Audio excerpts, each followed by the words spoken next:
13절입니다. 너희는 세상의 소금이니 소금이 만일 그 맛을 잃으면 무엇으로 짜게 하리요? 소금에 대한 설명을 할 필요는 없겠죠. 우리가 많이 아는 부분이고, 여기에 이제 핵심적인 소금의 역할은 세상 속에서 작동한다, 이렇게 이해하셔도 되겠습니다. 세상, 지금 우리가 읽을 빛, 그리고 등경 위에, 그리고 산 위의 동네, 이게 다 합쳐서 그 공통점을 이렇게 싹 뽑아내면 누구든지 볼 수 있는 자리에 있다, 이게 공통점입니다. 그리고 세상 밖에 있지 않고 세상 안에 있고, 세상에게 잘 보이지 않고, 그리고 세상이 눈치채지 못하는 게 아니라 세상이 눈치채고 알아차리고 그리고 보이고, 그들 마음속에 뭔가 작동을 하고 있는 그런 역할을 하고 있는 그런 존재로서 이 소금, 빛, 그리고 산 위의 동네, 이런 것들의 그 공통점을 추출해낼 수 있습니다. 소금도 그런 의미죠. 소금이 그 맛을 잃으면 무엇으로 짜게 하리요? 후에는 아무 쓸데없어 다만 밖에 버려져 사람에게 밟힐 뿐이니라. 우리가 늘 설교 들었듯이 고대 사회의 소금은 이 바다에서 추출해내는 게 아니라 그 웅덩이나 육지에서 추출해내는 게 많았기 때문에 이런 소금들은 불순물이 많이 섞여 있죠.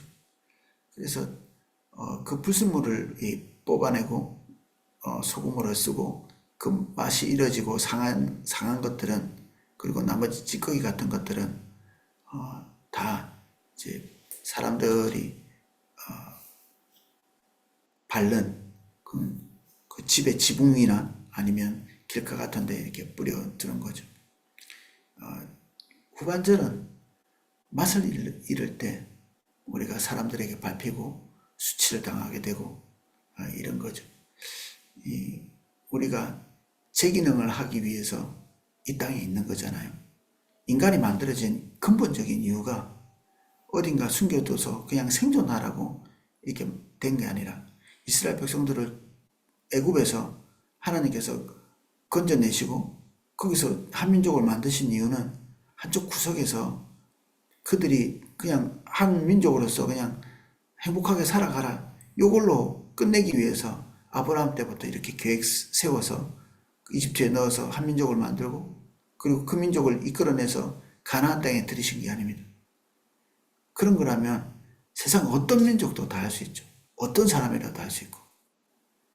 근데 예수를 믿는 사람, 그리고 하나님께서 건져내신 하나님의 백성이라고 지칭받는 모든 종류의 사람들이 하나님의 영광을 위해서 살아야 될 필연성이 있는 거죠.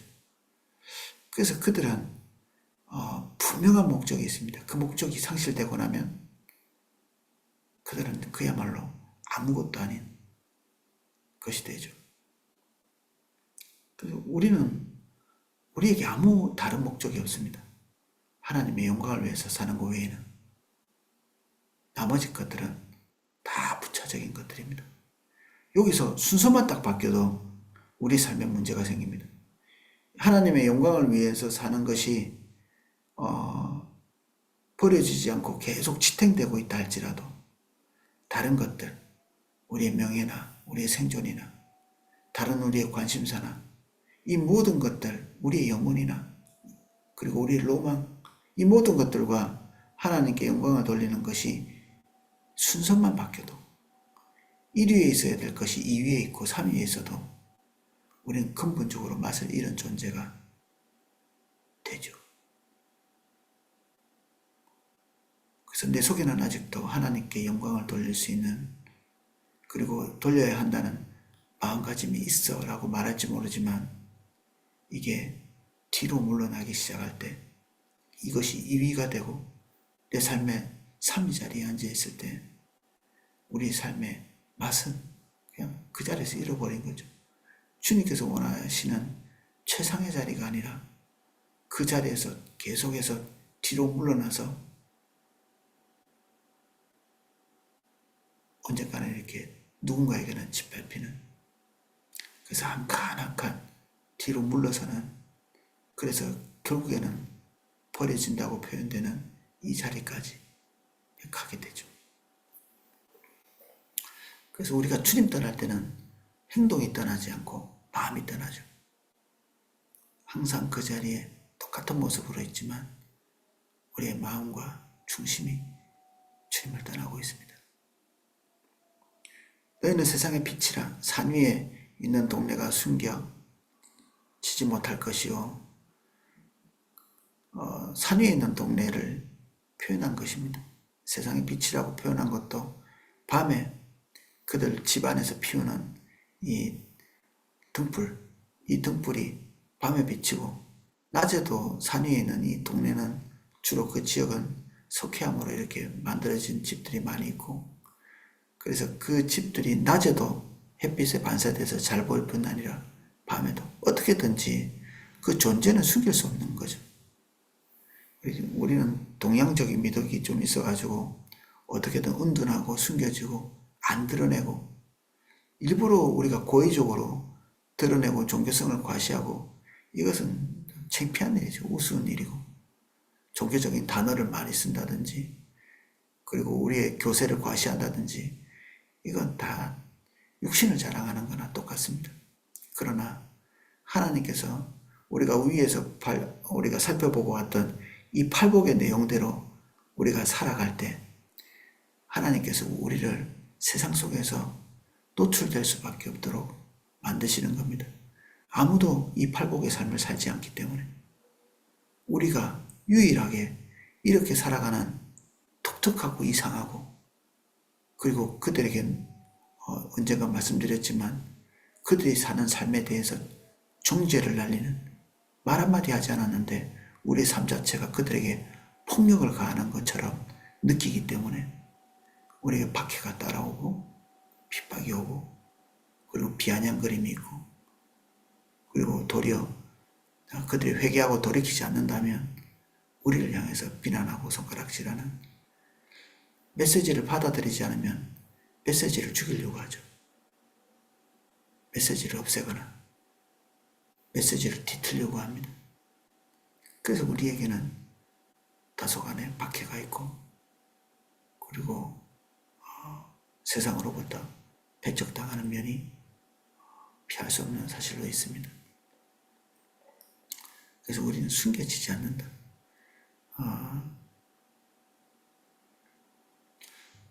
하나님께 쓰임받는 사람이 된다. 이게 우리의 삶의 모토이기도 하죠. 근데 쓰임받아서 하나님이 원하는 일을 하는 것 그 이전에 하나님의 그릇으로 빚어지는 것이 선제적인 조건입니다. 이 팔복의 내용이죠.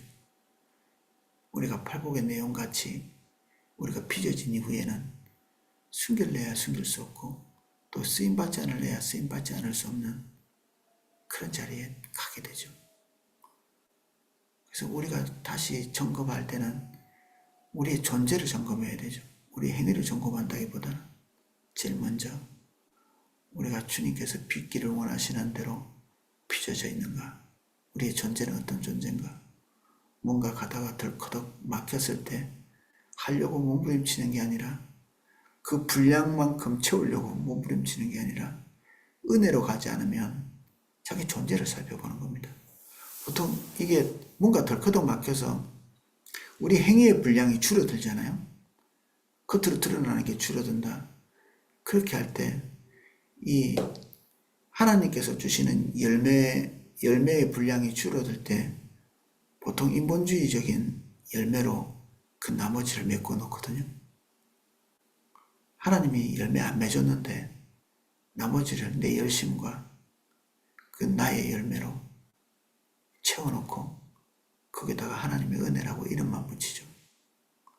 이 기만적인 겁니다. 이게 자기 자신에 대한 기만이고, 그리고 우리가 정말 소중히 여겨야 되는 형제자매에 대한 기만이고, 세상에 대한 기만이고, 하나님에 대한 기만이고.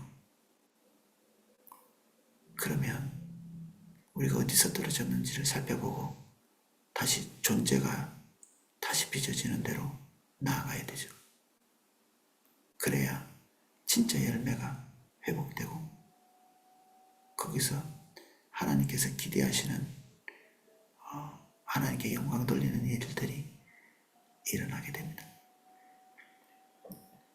그래서 숨겨지지 못한다. 15절도 비슷한 내용입니다. 사람이 등불을 켜서 말 아래, 말은 이 곡식을 담는 이 얼기설기한 그런 그 그릇 같은 건데 이게 제법 사이즈가 되는 모양입니다. 이 말 안에다가 등불을 두는 경우도 있는데 이제 이 빛이 이제 꺼지지 않도록 하기 위해서 그렇게 두기도 하는데 보통은 등경 위에 집에 등경이 하나씩은 있다고 이렇게 주석에 돼 있더라고요. 이 등경은 될 수 있는 대로 멀리 빛이 퍼지도록 이게 세워져 있죠. 그런 목적을 가진 이 등경 위에 빛을 두는 것처럼 하나님께서 우리의 빛을 될 수 있는 대로 많은 사람에게 비추게 하는, 세상 사람들이 볼 수 있도록 노출시키는, 노출은 어떤 면에서는 대단히 부담스러운 일이죠. 왜냐하면 그것엔 항상 사람들의 시선이 있고, 그리고 우리의 어떤 면에서는 빚어지지 않았을 때 우리가 하고 싶은 욕망과 반대되는 삶을 살아야 되는 경우가 있기 때문에 그렇죠. 우리가 온전히 우리 존재 자체가 그렇게 되면 별 문제가 없는데, 우리 존재가 그렇게 되지 못했는데 우리가 빛 가운데 빛의 삶을 살고 소금의 삶을 살려고 할 때 이 사이에서 우리가 부담이 되죠. 그래서 우리 존재가 빚어지는 게 먼저입니다. 그리고 하나님께서 우리를 적당한 선에서 우리를 노출시키시고 소금의 역할을 하시고, 이것도 하나님의 주권에 따라서 우리를 노출시키는 정도가 다르고, 그리고 우리가 속한 장소가 다르고. 근데 놀랍게도 우리가 이렇게 성장하잖아요. 성장의 단계에 따라서 하나님께서 우리를 두시는 곳이 다 다릅니다. 그래서 하나님의 때에 하나님의 장소에 있는 것, 이게 엄청나게 중요한 일이죠. 하나님이 세우실 때까지 드러나지 않는 것도 중요한 일이기도 합니다. 그럼 어디선가 우리는 맛을 내고 있고 어디선가 빛을 내고 있습니다. 하나님의 인도를 따라 있어야 될 그 자리에서 후퇴하지 않는 것, 이게 우리가 해야 될 일이죠. 후퇴하는 것은 하나님 주신 소명을 버리는 것이다. 이렇게 주석에는 본 헤퍼라는 사람의 말을 인용해서 그렇게 써놨더라고요. 우리가 하나님께서 노출시키시려고 하시는데 노출되지 않고 이렇게 어디서 숨어있다, 자기를 드러내지 않는다, 그러면 우리는 하나님과 하나님의 이름을 부끄럽게 여기는 자로 노출되는 것이고, 그것은 생각보다 심각한 하나님과의 관계의 손상을 가져오게 됩니다. 이같이 너희 빛이 사람 앞에 비치게 하여 그들로 너희 착한 행실을 보고 하늘에 계신 너희 아버지께 영광을 돌리게 하라. 이 모든 것들이 사람들에게는 착한 행실이라는 걸로 나타나죠. 우리의 말, 그리고 우리의 생각이 아니라 거기서부터 열매 맺는 착한 행실. 이 착한 행실에 대한 강조가 제법 많이 성경에 나와 있더라고요.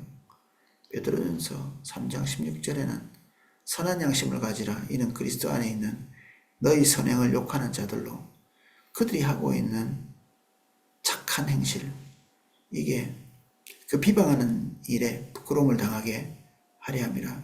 선한 행실을 가지고 하는 착한 일들이 그들의 입을 막는다, 비방을 막는다, 이렇게 되어 있죠. 우리의 논리가 아니라 우리의 선한 행실과 선한 양심이 그들의 입을 막는 거죠. 또 다른 구절에는 그 선행으로 어리석은 자의 무식한 말을 막는 것이라, 이렇게 노골적인 표현을 해놓고 있습니다. 사람들의 무지한 말과 그리고 핍박, 그리고 비아냥거림을 막는 것은 우리는 누가 뭐래도 그리스도인이야 라는 이런 외침이 아니라 베드로전서 2장 15절에 말하고 있는 것처럼 선행, 하나님께서 우리에게 요구하시는 그 요구대로 살아가는 것. 착한 행실은 세상에서도 세상을 지탱하는 기둥이 되죠. 교회는 그런 일을 하면서 세상을 지탱합니다. 교회가 없으면 선행을 할 수 있는 곳이 없죠. 국가가 그 선행을 감당하기는 하는데 그것도 교회만큼 노골적이지는 않습니다. 대단히 무디고 그런 일을 해야 될 사람이 후퇴하기도 하죠. 국가가 지탱돼야 될 이유 중에 하나도 선행이죠. 그가 악행하는 자를 징벌하고 선행하는 자를 포상하기 위해 보낸 총독에게 순종하라 이렇게 돼 있는데, 총독에게 순종하고 국가 지도자에게 순종해야 될 이유, 또 공권력에 우리가 순응해야 될 이유가 그들의 근본적인 방향성이 선행이기 때문에 그렇다. 야고보서에는 너희 중에 지혜와 총명이 있는 자가 누구냐? 그는 선행으로 말미암아 지혜의 온유함으로 그 행함을 보일지니라.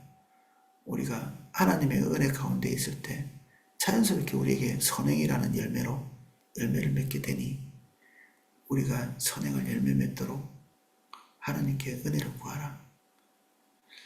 겉으로 이렇게 만들어내라 이런 것보다는 열매 맺을 수 있는 존재가 되어야 되는 거죠. 히브리서는 서로 돌아보아 사랑과 선행을 격려하라. 선행의 방향으로 우리의 삶이 세팅될 수 있도록 서로 격려하고 권하라는 얘기입니다. 디도서 오직 나그네를 대접하며 선행을 좋아하며 신중하며 의로우며 거룩하며 절제하며 그리스도인의 가장 핵심적인 가져야 될 특성으로서 선행에 대해서 얘기하고 있습니다. 그 외에도 많은 구절에서 선행에 대한 이야기가 있습니다. 구약에도 당연히 선행에 대한 이야기들이 많이 나와 있습니다. 하나님께서 열매 맺게 해주시는 그 선행이 세상에 우리를 빛으로 만들어주고 소금으로 만들어주고 그리고 산 위의 동네로 만들어주고 결국 그 선행이 촉발되어서 우리가 사람들에게 더 노출되는 그런 일이 있게 됩니다. 그래서 하나님께서 기대하시는 바 선행과 노출되는 것, 이것에 우리가 좀 더 거룩한 공격성을 가지고 임해야 한다. 오늘 본문의 내용이었습니다. 오늘 여기까지 살펴보겠습니다. 기도하겠습니다. 우리는 숨어 있는 것이 미덕이라고 여기고 그 숨어 있음과 함께 편안함을 즐깁니다. 그래서 우리에게는 자연스럽게 나태함이 찾아오고 몸부림쳐서 선행의 길로 가지 않습니다.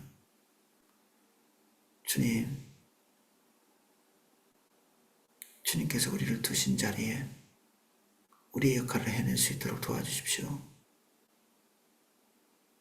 사람들 사이에 노출되게 하신다면 기쁨으로 받아들이며 우리 스스로와 또 서로를 격려하며 하나님 성화의 길을 갈 수 있도록 은혜 주시고, 사람에게 보이기 위한 것이라기보다는 우리의 존재에 대한 열매로 선행을 하게 하시고, 또한 우리가 우리의 역할을 우리의 자리에서 해내는 저희들이 될 수 있도록, 열매를 맺어내는 저희들 될 수 있도록 은혜를 베풀어 주옵소서. 주님의 기대에 걸맞는 주님의 백성이 될 수 있기를 원합니다. 우리가 달라지기로 결정합니다. 우리가 노출된 장소에 있기를 원합니다. 하나님, 우리가 그것에 피로감을 느끼지 않도록 우리의 존재가 달라지게 해주십시오. 예수님 이름으로 기도합니다. 아멘.